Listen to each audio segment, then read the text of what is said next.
नमस्कार दोस्तों, आप देख रहे हैं आपका अपना चैनल शशि के ब्लॉग। आज हम बात करने वाले हैं उस गाने की जो इस समय सोशल मीडिया पर धूम मचा रहा है। जोड़ी मोदी नीतीश के हिट हुई।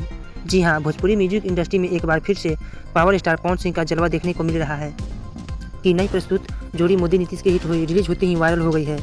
इस गाने में पवन सिंह ने अपनी दमदार आवाज़ और अनोखे अंदाज से फैंस का दिल जीत लिया है। सिर्फ यूट्यूब पर ही नहीं बल्कि फेसबुक, इंस्टाग्राम और रील्स पर भी इस गाने के क्लिप्स ट्रेंड कर रहे हैं। लोग इस गाने पर जमकर रील बना रहे हैं और कमेंट्स में तारीफों की बौछार कर रहे हैं। कई दर्शकों ने कहा कि यह गाना एक पॉजिटिव और जोशीला मैसेज देता है। वहीं कुछ ने इसे चुनावी मौसम का सुपरहिट थीम सॉन्ग बताया है। तो साफ है कि जोड़ी मोदी नीतीश के हिट हुई बन चुका है भोजपुरी म्यूजिक वर्ल्ड का नया सेंसेशन। देखना ये होगा कि आने वाले दिनों में यह गाना कितने और रिकॉर्ड तोड़ता है। ऐसे ही ट्रेंडिंग वायरल गानों के अपडेट्स के लिए जुड़ी रहिए हमारे चैनल के साथ। धन्यवाद।